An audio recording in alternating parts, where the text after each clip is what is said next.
Okay, so I found this old clear book when I was starting out making independent comics, local comics. So, alam ko maraming merong ganito na clear book when nagsimula kayo. So, filled with stickers na ginawa before. So, stickers ng Minsan, which was yung Digmaan sa Linlay. Stickers ng Cressy, Prophecy, tapos may sticker ng Jiminy's na gawa ng aking mga classmate. So, may ganyan gamit. Ayan, Adobe stuff, panaginip, kalamang tunay na nabubuhay.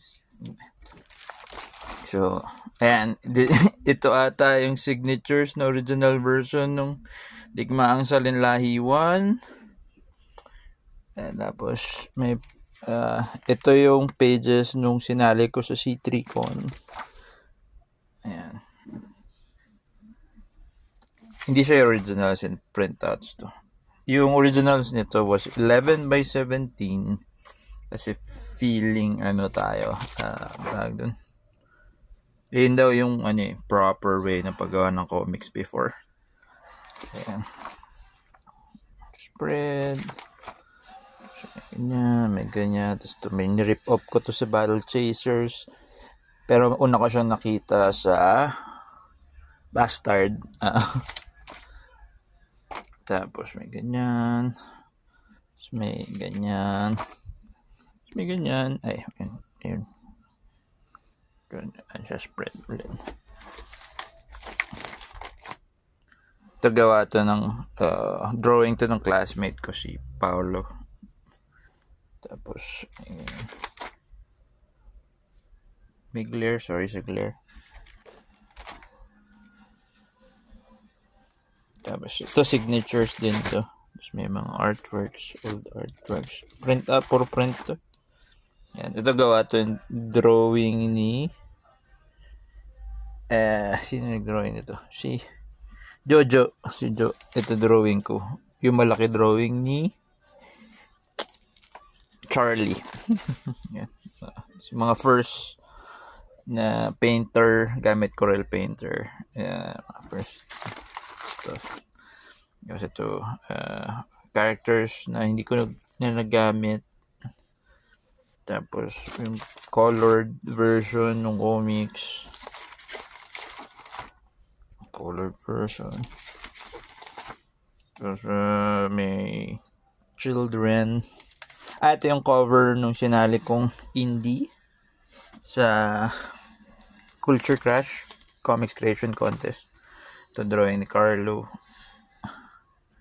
Tapos meron tayong parang groundworks.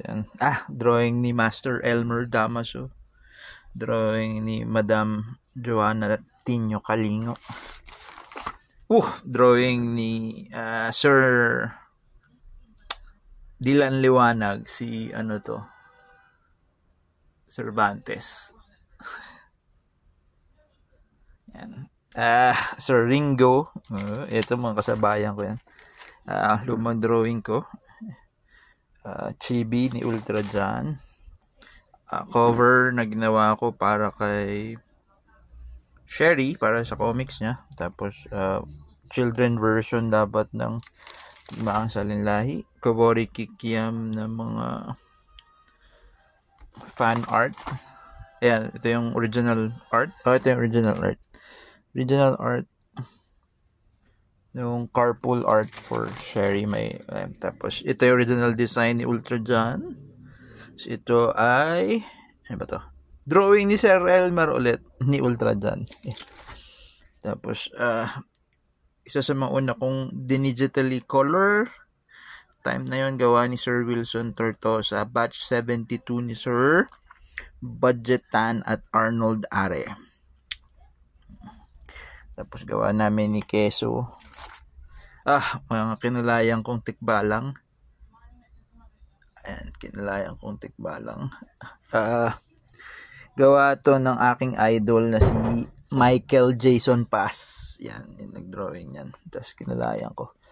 Ito rin ata. Pero iba ata nag-drawing ito. Hindi ata si Michael Jason Paz. Tapos, original artwork ng Culture Crash Calendar noong 2004. Nasa akin yung original artwork. Original ba to? Oh, original to. Original artwork.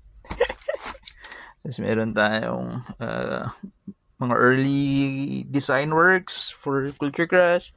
Combatron.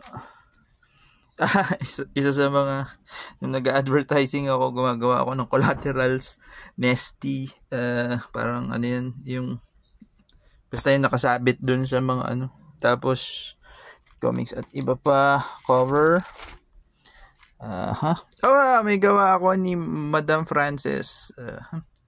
Cover ata to ng comics at iba pa. Original art din to.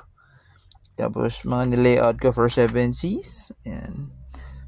Parang ano siya. Tapos mga children version ulit ng digmaan. Ano pang meron dito? Mga print out. Picture. Picture na kasal namin ni Sherry. And original artwork ni Sir Ed Tadeo.